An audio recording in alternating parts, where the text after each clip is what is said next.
So U.S. officials say that a controversial spy tool has been key to helping them stop the sale of certain weapons parts to Iran. But Section 702 of the Foreign Intelligence Surveillance Act, or FISA, is set to expire at the end of this year unless Congress and the White House can reach a deal on that. So let's talk about this important issue. Jamil Jaffer joins us, founder and executive director of National Security Institute, fresh off some testimony at a cybersecurity hearing on Capitol Hill today. I want to talk about a hack that has been in the news in a moment with you, but let me start with Section 702.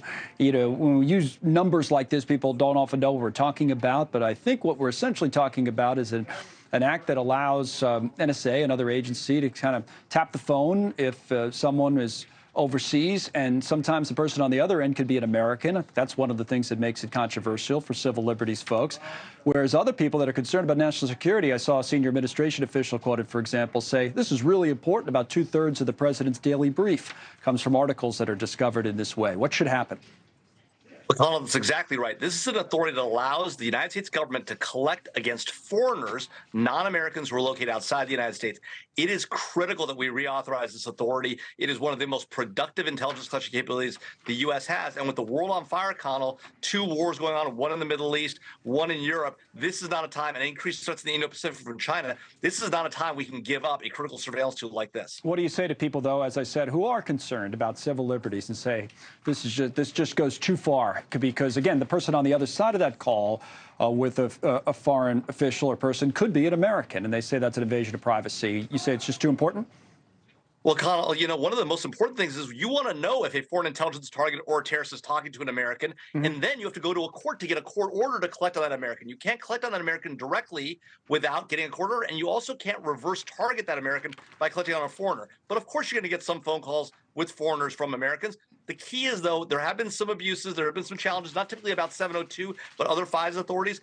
Reining those in and putting the right things in statute, it makes sense. But putting a warrant requirement or something else like that in place would completely hamper American intelligence collection and put us back into a pre-9/11 phase. That's not a place we want to be as a nation, particularly not with 2 wars going on and threats from China rising. Now, while we're talking about national security and some of these threats that are out there, I do want to talk about that hacking I alluded to a moment ago.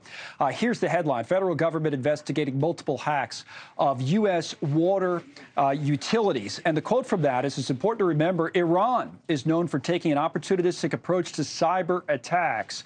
And this person encouraging critical infrastructure organizations of all sizes and sectors to remain vigilant and utilize the resources to increase preparedness and resilience against all hostile nation states and cyber threats. So, you know, Iran-backed groups going after our water supply, that's a scary headline for a lot of people. Put it in some context and how big of a threat it really is. Well, you know, we've got this war going on in Israel between Israel and Hamas, an Iranian-backed group. We've got Hezbollah in the north attacking Israel as well. And we have Iranian proxies killing Americans, trying to kill Americans in Iraq and Syria by launching 63 attacks on U.S. facilities just in the last month alone. So we know the Iranians are coming after us. This is not a surprise. They're going to try and come after our cyber infrastructure. Part of the problem, Connell, is we don't push back. When we get hit in our cyber infrastructure, we need to start making Iran and other nation states, China, North Korea, and Russia, pay a price for their cyber activities here in this country. I know pushing back's important, but as a quick final point, what about the defensive side? Are we ready for this or no?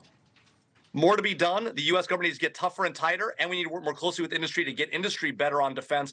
This is a critical issue. It can't happen the government alone. We've got to collaborate with industry on this. All right. Thanks so much for watching. Just go to joinnn.com to find NewsNation on your television provider. And don't forget to click the red subscribe button below to get more of NewsNation's fact-driven, unbiased coverage.